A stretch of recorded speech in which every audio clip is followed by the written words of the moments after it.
Hello mga kahanap bahay, panibagong araw, panibagong vlog na naman kami ni Ma'am Welly.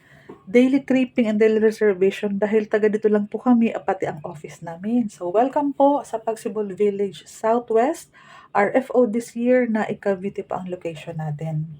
Filing September, October, possible turnover December, January, o bagong taon may bagong bahay ka na. Gusto mo ba ng hiwa-hiwalay na bahay? May privacy. Gusto mo na hindi masyadong maingay dahil po may space ang mga gilid ng bahay mo bago yung bahay ng kapitbahay. Possible pong makover ang garage natin dahil sa atin po yung sobrang lote. So, 54 square meters po ang lot area, provision for car park. Magkatabi po ang car park ninyong magkapitbahay.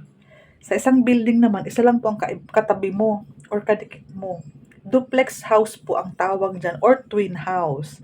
Dahil sa'yo po ang side ng bahay, marami pong bintana yan. Naka-sliding windows na po yan. Ayan po semi-complete na ang ating loob. Pansinin po ninyo, bahay-bahay, ito car park, bahay ulit, bago naman mag-car park and car park. Duplex house sa maginhawang tahimik na community. Hindi po tayo dikit-dikit.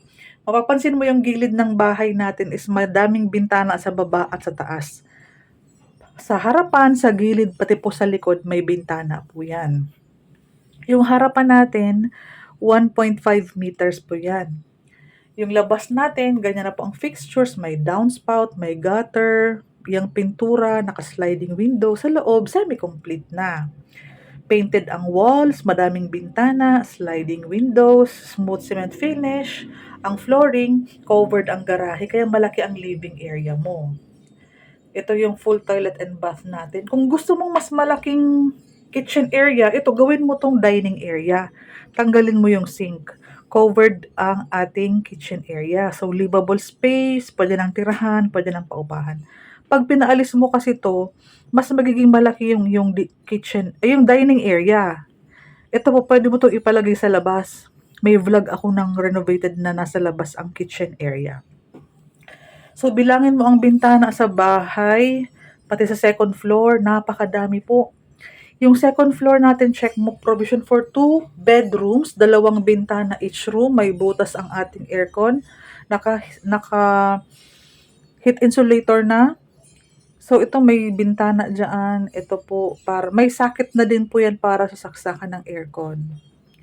Provision for 2 bedrooms, malaki na po yan, pwede ka na magpalagay ng built-in cabinet. Ceiling na lang, partitions, tiles. 10,000 ang cash out for water and Meralco. Si developer maglalagay. Kami naman po ang bahala mag-process sa pag-ibig. Tutulungan namin kayo magtapos ng mga requirements. Car park mo, car park ni kapitbahay, ganyan po ang itsura niya. So ito po, ayan, pwede pong ipa-extend ang gilid ng bahay natin. Kasi provision for 2 car park, pwede mo namang gawing dining area or kitchen area. Ayan, madaming bintana, covered na ang garahe. Ay, malaki ang garahe, covered ang kitchen area. Ito, pwede mo to kasing i-cover o pwedeng maging dining area yung sa likod. Harapan, syempre, car park provision tayo dyan. Ang mahalaga, yung gilid ng bahay mo, malaki pa yung sobrang lote. Smooth cement finish na ang ating flooring, nakabuhos po yan. So, daily tripping reservation, directly PM me para mag-guide ko kayo sa mga requirements. Tawagan mo ako pag may mga gusto ka pang i-clarify. Pwede ka nang mag-tripping with 10,000 and initial documents. Basta bilisan natin po makomplete para po makapag-save tayo ng isang unit mo. Rest assured na mag-aantay na lang tayo ng filing, loan docs, and turnover. Ganun po kaganda kapag mga walang down payment ang bahay.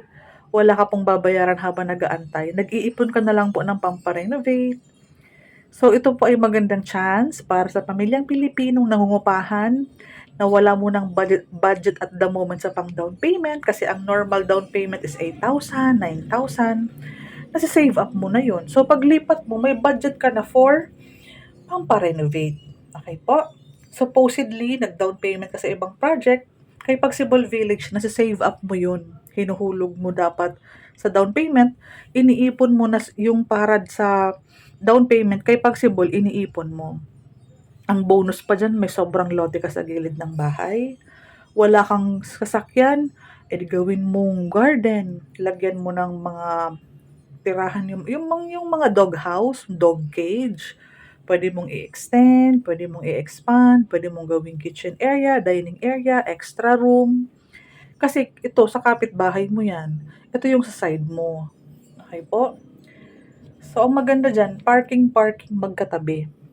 Sila naman magkatabi sa bahay. Ikaw, kung sino ang nakadikit sa bahay mo, yun lang din ang nakadikit sa'yo, okey po? 'Di ba napakaganda? Kung may relative ka, kakilala, kaibigan, kapatid na naghahanap ng affordable housing, RFO na 'to actually. For filing sa pag-ibig, hindi ka na mag-aantay ng 24 months. Kasi ginagawa yung bahay dahil wala ka namang babayarang down payment. So, tinatapos lang na maging 70% constructed, pasok ng pag-ibig, once ma-loan approve, saka ka palang magbabayad. So, habang inaantay, mag-ipon. Mag-ipon ng pampa-gate, pampa-renovate. So, PM me. Ito po ang aking Facebook account, Cindy Bernal Hapil po. Division Manager po ako ng Dream House Realty. Legit agent, taga Pagsibol Village. Phase 2, ang office namin is katabi lang ng bahay namin. So, rest assured na legit po kaming makakatransaction po ninyo and pakicheck na po aking Facebook account. Madami po akong vlog about Pagsibol Village. Salamat!